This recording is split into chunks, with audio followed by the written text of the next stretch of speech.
Hello and welcome to the Celtic View podcast. This week I'm joined by Celtic Women's manager Fran Alonso ahead of the season finale, game of the season away to Motherwell, in which Celtic could secure Champions League football next season. So a huge game. Fran, thank you very much for joining me. How are you and how have things been this week in training in the lead up to the game? Thank you very much. I'm brilliant. Thank you. It's a pleasure always to be here. I think the team, is very excited. We can't wait for the game to come. Sunday cannot come early enough. I think the preparation leading to the game has been brilliant in terms of our last 12 fixtures. We just got a draw and the rest have been wins, which is very impressive. So psychologically and physically, we could be, with the amount of fixtures we had, we couldn't be in a better place. But of course, we know Motherwell is a much improved side that the first time we played them. They are well organized, and we will have to be at our best to try to get the 3 points, which obviously we were guaranteed Champions League spot. And then from there, obviously, we will try to do as good as we can. But the most important thing, try to fight our best to get the 3 points, and then secure something that is, unbelievable, exciting for the football club. Yeah. So you're 3 points behind leaders Glasgow City and 2 points ahead of third place Rangers. So the fate is in the team's own hands. And I think coming into the final game of the season and being in this position would be an incredible achievement for yourself and for the players, particularly given that this is the first full season as a fully professional outfit. Yeah, 100%. Obviously, we like to set up goals as high as possible, but then we know that these goals are just as a reference.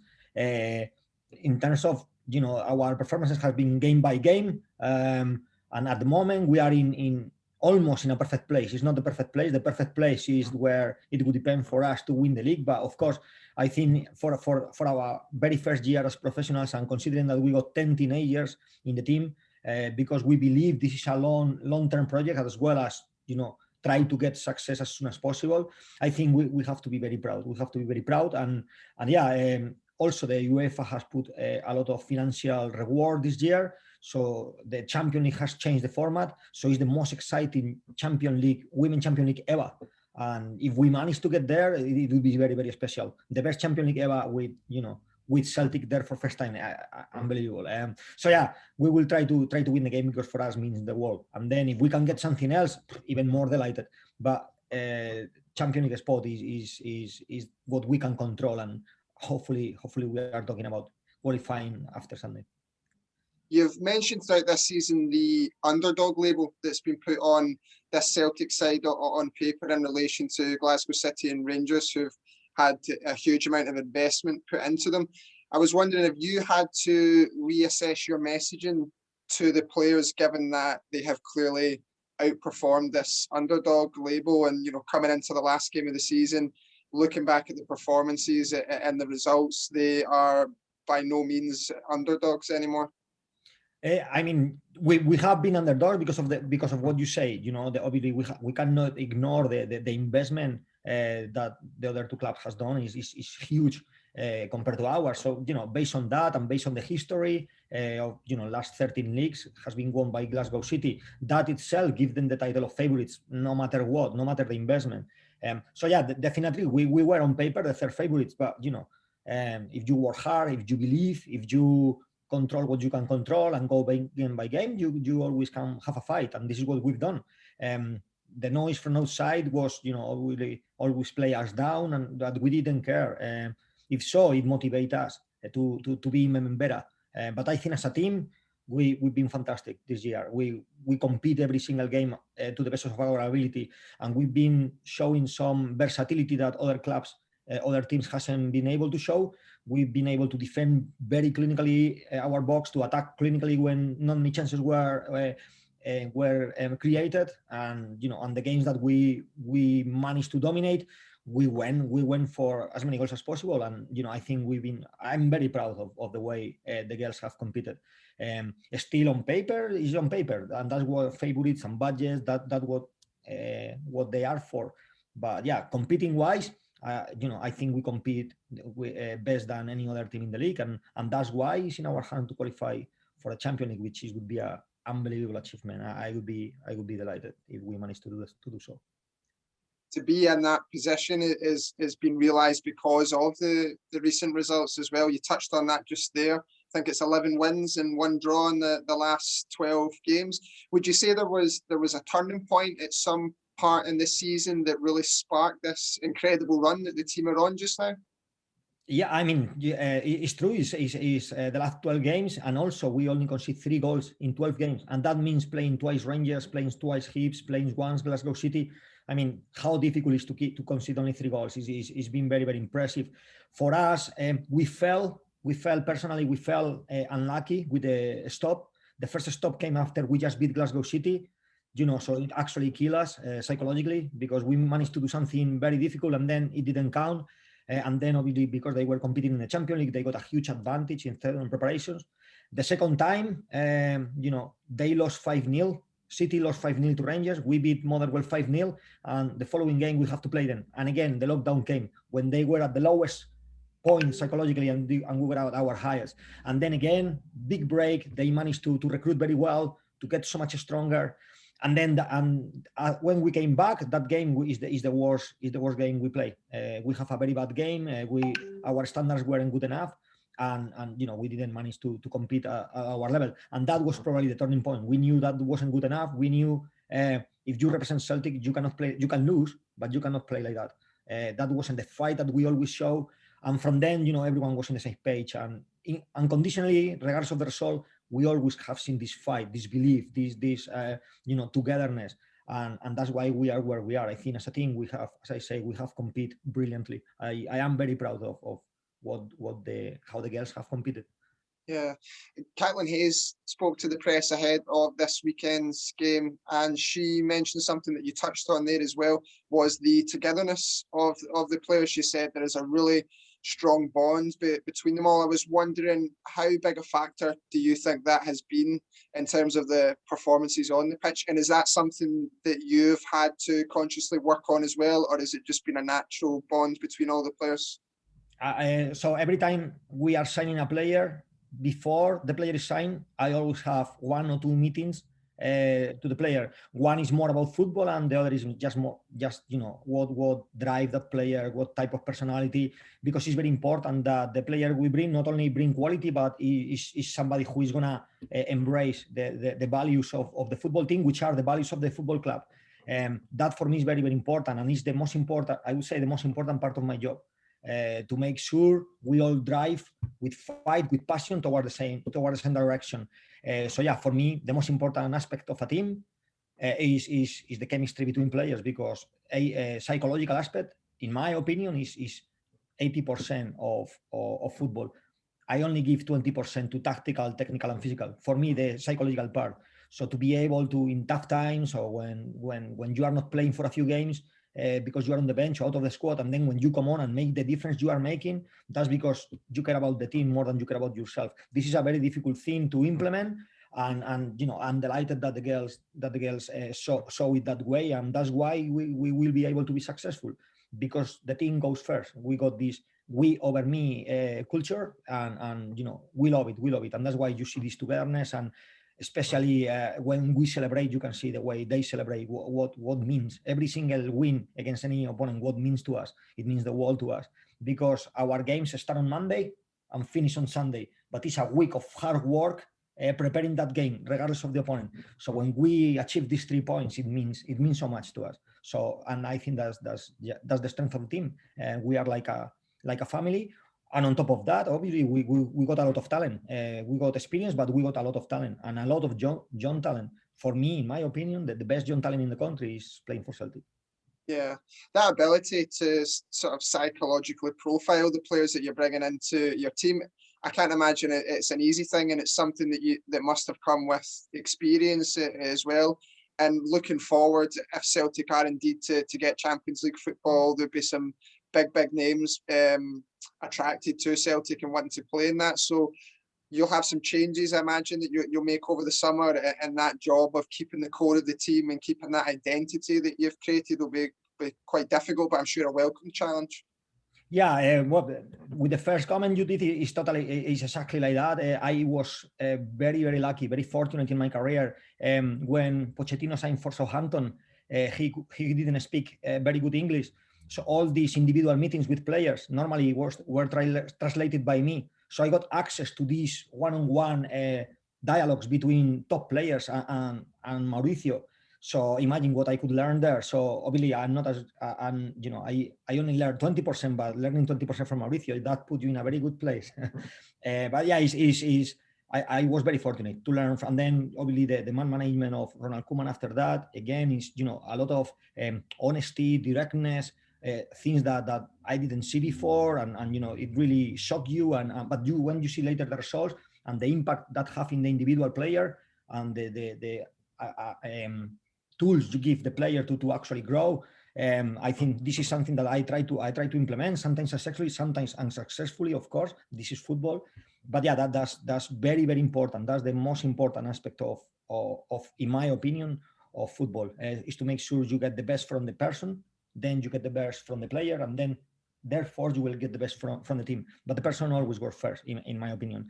And yeah, in terms of what you say, in terms of recruitment, of course, especially if we do qualify for Champions League, we want not only to qualify for Champions League, but we would like to do as good as we can, and try to do our best to qualify for the group stages if we actually are lucky enough to qualify for the Champions League. And to do so, we will try to improve a little bit the quality on the team, but always respecting the core and always making sure I don't want to do like other teams have decided to do, like maybe 9 players out, 11 players out, and 11 in theory better players in. I don't believe in that, because I believe in the group. And we got great players with us that they already show me how hard they are willing to fight for the shirt, and that's for me the most important thing. So yeah, we will try to improve the team, like every year. Some players will go, some players will stay, like every other team in the world, but we will try to keep this core and this balance between very, very young talent, which is the future of football, and our experienced players, and our players that Celtic mean the world to them, because it's very important that the new girls coming, they already embrace the Celtic culture and what the club means to the people, to the community, to the fans. It's very, very important, and we got players that represent this perfectly, because they are massive Celtic fans. So for me also, these girls are key to develop the project we are trying to develop. So yeah, it's very exciting, and it's a very special club for that reason. I don't feel like we are a club. I feel we are a community. It's not only the board, it's not the team, it's not the coaches, it's the community, it's the fans, it's the people that watch us, that we feel their support, we feel their passion, and that gives us a lot of energy. And you can see in the performance that it's more than football for us. It's more than football. We see football as a tool to make happy, even if it's for a couple of hours, to make happy people. And that's why we try to play like we play. Like that's what we say, we always say in the changing room, the fight at Celtic is non-negotiable. And you can see that in the performance. And that's why I'm proud, regardless of what happened on Sunday. I'm proud because the girls has done that every single week, apart from one game against Glasgow City where we didn't show any fight. And that's why we were so disappointed. But yeah, I think a big part of the success and the reason that the team is in the position that it's in, and we've heard this from you and from the players as well, is that approach of one game at a time. It's easy to maybe get ahead of yourself, fans getting excited, looking at the potential of Champions League football and silverware and things like that. But one game at a time is a mantra I think we sort of hear a lot in football, and because we hear it so often, it's maybe easy to take it for granted. But looking at the success of this team and looking at how often I've heard it come from you and the players, it seems to be really core to your approach to this season and to the success. Yeah, I made the same mistake in the other way. So that my first year in women football, my first year we won the league, and then we won the next 2 leagues, and then it became something that we were talking about winning the league already in the first game of the season. And then I learned that you put extra pressure in the team, and sometimes was justifiable because we were the best team, sometimes wasn't justifiable because we weren't the best team. And sometimes you lose focus. And if you want to compete like we are competing in every game, to show this fight, this spirit, if you want to beat Rangers, the in quality one of the best teams, to ever been in Scotland. If you want to beat them in the last 10 minutes of the games, every time you play them, you need a lot of focus, a lot of concentration. You need a lot of discipline. All this is easier to get when you are just focusing on the next game. And I will tell you even more. So obviously when we talk to the media, it's all about focusing on the next game, but with the girls, it's focused about the next action. You just miss a goal. It's about the next action. It's what you do after you miss a goal. If you miss a goal and you're frustrated or whatever, you are already allowing an overload for the opposition. So it goes even smaller than that. It's what you do with every single action, with every single second ball. It's going to be Celtic second ball or it's going to be the opponent's second ball. All these little details is what made competing successful or unsuccessful, in my opinion. And that's why it's so important that we don't get carried away. We don't think about this year as well. We weren't, it's good to dream, but we couldn't say, oh, we are favorites to win the league. We are favorites to qualify for Champions League, because we weren't. Because it's true that we were, on paper, we were the third favorites, and it's true. It's not, sensationalist opinion. Is the truth. But it doesn't mean that we are not now in the position we are, because we have competed very well. So yeah, I don't know if it's a mantra, but it's definitely where I want the focus. I want the focus on the next game. I don't want the focus in 2 games after, because then we lose focus on right now, which is what matters the most. So I think we control what we can control, and normally the byproduct is winning or being successful. But you have to control all these little actions, all these little details, work with our mental. Everyone is. It's easy to be concentrated and to do your best when everything is going well, when every time you shoot, you score. The difficulty is when the referee gets a bad decision, that is obvious about decision, when you miss a very clear chance, you miss a penalty, or you concede a penalty that you shouldn't, how you react to that. That's the key of football. How would you deal with frustration? How you deal with things? And that's why the focus always has to be right now, because that's what, in my opinion, is the only thing that we can control. The past is only in your head, and the future hasn't happened yet. So it's only the present we can control. That's why that's my approach, but it's not the right approach. It's just what I think help us to keep the focus to be competing at the best level we can.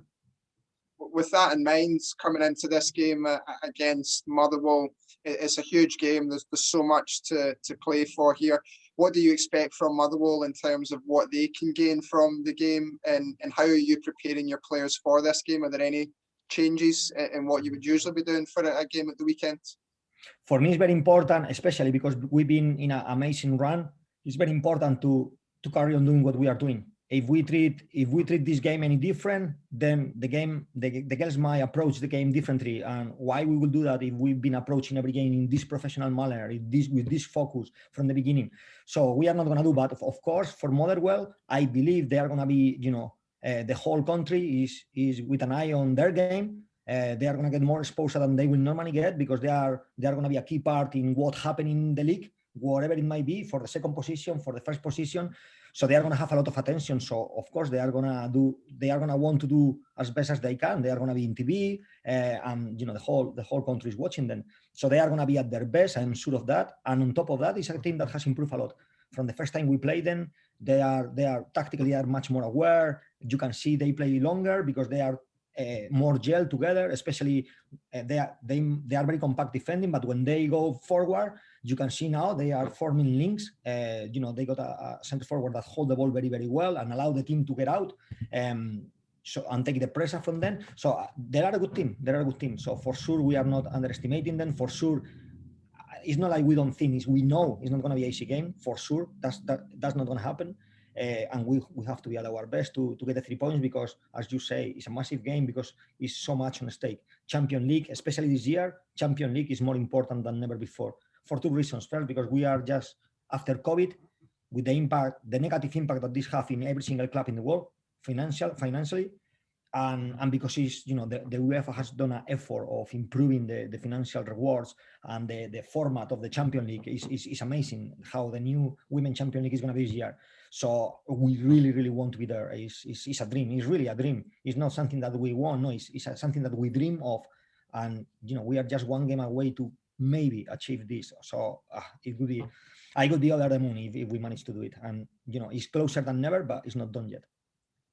With the final run of fixtures that this weekend, Glasgow City and Rangers are also playing each other at the same time, a 4:10 kickoff.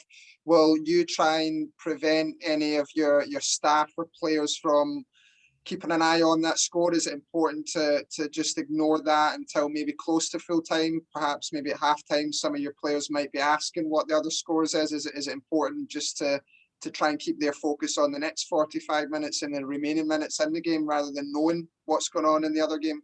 Yeah, it is very important. As you say, if you ask me now, I can see what is the dream scenario. But if at halftime we are 0-0 against Motherwell, for example, at that time, if Rangers are winning, which is what most of the fans might want, we are out of the Champions League at that time, which is, so. I don't want to put my focus on the other game, because first what we have to do is we have to try to get the 3 points to guarantee the Champions League spot. Then obviously the last 2-3 minutes of the game, I would be very, very curious what is happening when I know what is happening in our game. If we got the luxury of actually look at the other game, because maybe the focus cannot go for our game because it's not going our way, or because it's very close, or we are drawing at the time, or we are losing. It could be any scenario. It's very important that we focus on our game and get our business done if we can. And then, of course, as soon as our game finishes, the most important thing is what happened in the other, especially if we have won. But we not only have to win, we have to win 3-0.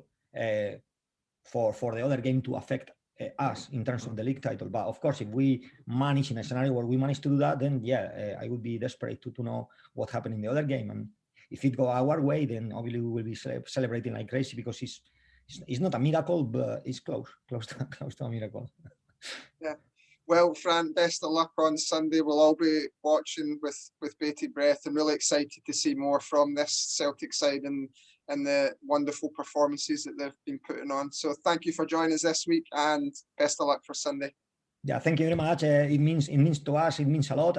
We already feel the fans, their passion. We feel their support and the excitement, and it's very important for us that a few years ago, some of the Celtic fans they didn't know we have a women's side, and now pretty much absolutely every single Celtic fan, they know they got a women's side, and they know the women's side is doing well. So for us, that, as I said before, it's about the community, it's about the fan base, about making them happy, and hopefully they are going to be watching the game and supporting us from home, and hopefully they, if everything go our way, they can have a beer with the friends to celebrate.